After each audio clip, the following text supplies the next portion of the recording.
Mesdames et messieurs, bonjour et bienvenue dans cette première édition du journal télé de l'Université Lumière. Voici avant tout les grands titres.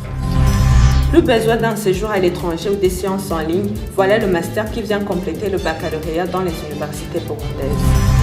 Nouveau système, nouvelle stratégie, une vie de recherche, l'Internet qui permettrait le bon fonctionnement des travaux devient un handicap à cause de sa lenteur. C'est un ouf de soulagement pour les étudiants. C'est fini les restaurations à l'extérieur du campus. Une cantine vient d'ouvrir ses portes. Et à la fin de ce journal, nous recevrons en exclusivité l'interview de Miss Burundi qui viendra nous parler de son actualité. Débutons ce journal sur la mise en place prochaine du master. En effet, depuis la nouvelle réforme BMD, si le baccalauréat avait été mis en place, ce n'était pas encore le cas avec le master. Il se peut qu'il voit bientôt le jour. Explication avec Djibril Habiman. Comme mentionné dans la loi 1/22 du 30 décembre 2011, l'enseignement supérieur a subi une réorganisation avec la mise en place du nouveau système BMD, baccalauréat, master, doctorat.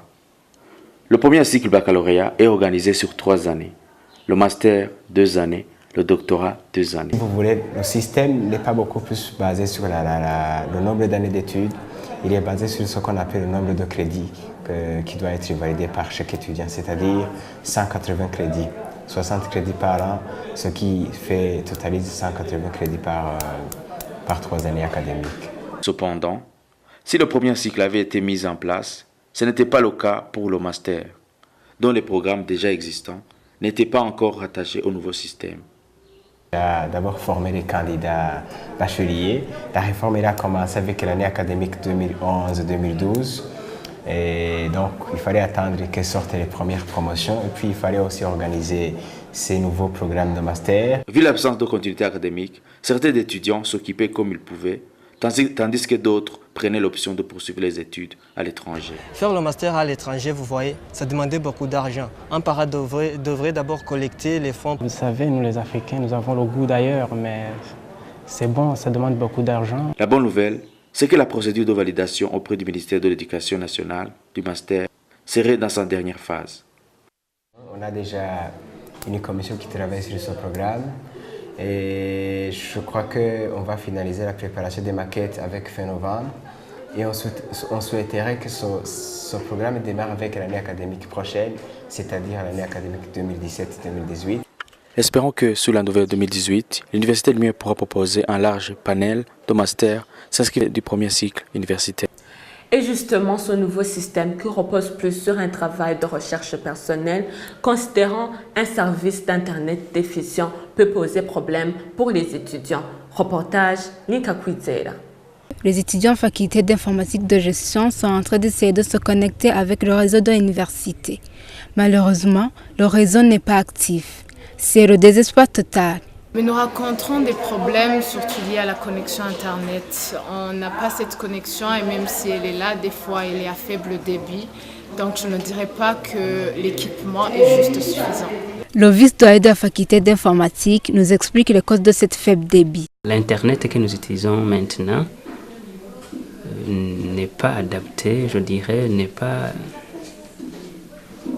d'une technologie qui est purement maintenant actualisée, je dirais nouvelle. Et maintenant, l'Université Lumière essaie d'entrer, de mettre sur le pied donc la connexion qui sera utilisée par la fibre optique. Pourtant, si on relève les yeux, on remarque des antennes.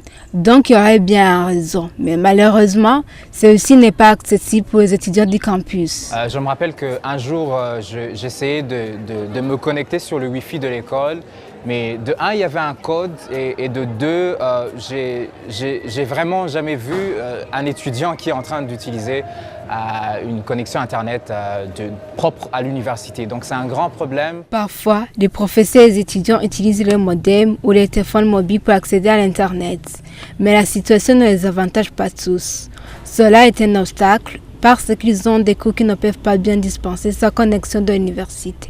Là, tout de suite, nous venons de sortir du cours et c'est un cours orienté vers les réseaux sociaux. Donc, on était obligés de partager nous-mêmes la connexion Internet afin de voir certaines vidéos. La question d'Internet accessible et gratuite pour les étudiants du campus reste bien sûr un sujet délicat.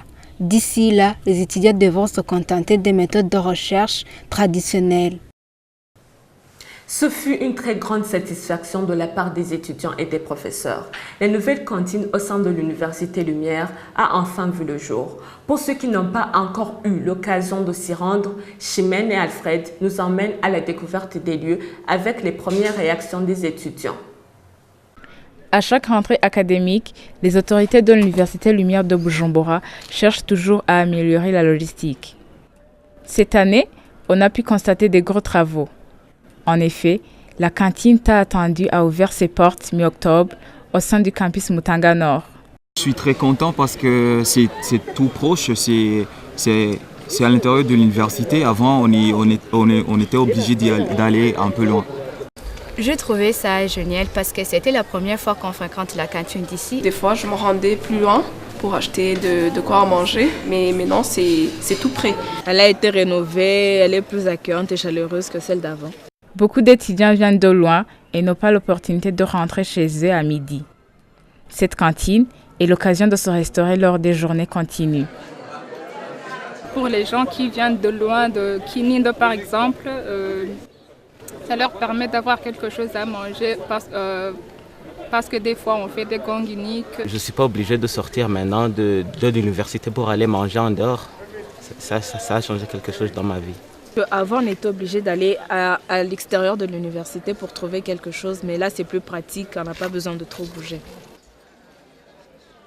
À côté, vous trouverez aussi une petite boutique pour acheter des fournitures scolaires, mais aussi de l'eau et des biscuits pour ceux qui veulent reprendre des forces pendant les pauses. Et comme annoncé au début de ce journal, nous retrouvons Annie Bernice Nikudze. Elle est jeune, elle est belle. Non seulement elle est étudiante à l'Université Lumière, mais surtout Miss Burundi 2017. Bonjour Miss Bernice. Bonjour Audrey. Alors déjà, expliquez-nous comment se passent ces 4 mois de début de votre règne de Miss Burundi. Bon, les 4 mois de début de règne de Miss Burundi n'ont pas été aussi faciles que ça. Tout d'abord, au début, je me disais réellement c'est moi la Miss Burundi. Là, je ne m'étais pas encore rendu compte de cela. Mais au fur et à mesure, j'ai acquis ça. Mais quand même, il y avait une responsabilité qui est venue d'un coup que je devais gérer. Mais ce n'était pas vraiment facile. Mais quand même, maintenant, je commence à m'y habituer. Comment arrivez-vous à jongler entre votre vie estudiantine et votre vie de Miss? Bon, c'est pas si facile que ça. Tout d'abord, je dois toujours prioriser l'école. Mais quand même, comme je suis déjà à l'université, c'est mieux de pouvoir gérer mes programmes et de mieux placer mes activités en tant que Miss. Je me suis dit que les heures d'aller à la faculté resteront les mêmes et je devrai toujours me présenter comme je le faisais avant et faire mes activités en tant que Miss Burundi pendant l'après-midi ou bien pendant mes temps de pause au mi-temps. Vous avez un projet qui vous tient à cœur, un projet que vous avez lancé le 3 novembre dernier qui concerne la promotion des jeunes talents. Expliquez-nous pourquoi avoir choisi un tel sujet. J'ai choisi ce sujet parce que dans notre pays actuellement, on dit qu'il y a la pauvreté, qu'il y a un taux de chômage élevé et on nous demande de pouvoir créer nos propres emplois, ne pas espérer avoir de l'emploi à travers l'État ou le gouvernement. Donc le premier défi que j'ai voulu relever à travers mon projet, c'était la lutte contre le chômage élevé, mais aussi de pouvoir instaurer dans les esprits des jeunes burundais à pouvoir innover, à pouvoir être plus créatifs à travers ce qu'ils ont, ce que le Seigneur leur a donné. C'est ça, ce qui m'a motivée pour pouvoir choisir un tel sujet. Vous travaillez actuellement avec les artistes? Récemment, j'ai fait un partenariat avec une maison de production qui s'appelle ICO, qui aide les jeunes artistes, chanteurs, à pouvoir développer leur talent, leur potentiel. Donc ce sont des artistes qui sont encore locaux, qui n'ont pas encore franchi une grande étape dans le monde artistique. Donc actuellement, je dirais que je travaille beaucoup plus avec ces deux artistes. L'un s'appelle Dabodja et l'autre Franck Duniano. Mais bien sûr, maintenant, j'essaie d'avoir des contacts avec d'autres artistes parce que je ne vais pas juste me limiter à la musique. Il y a les slameurs avec qui maintenant on commence à faire des contacts, des acteurs de théâtre et bien d'autres. Merci de nous avoir accordé l'interview. En tout cas, on vous souhaite le meilleur. C'est moi qui vous remercie de m'avoir invité pour faire cette interview. Et c'est ainsi que se clôture ce journal. Merci de nous avoir suivis. Nous espérons vous retrouver bientôt dans une prochaine édition.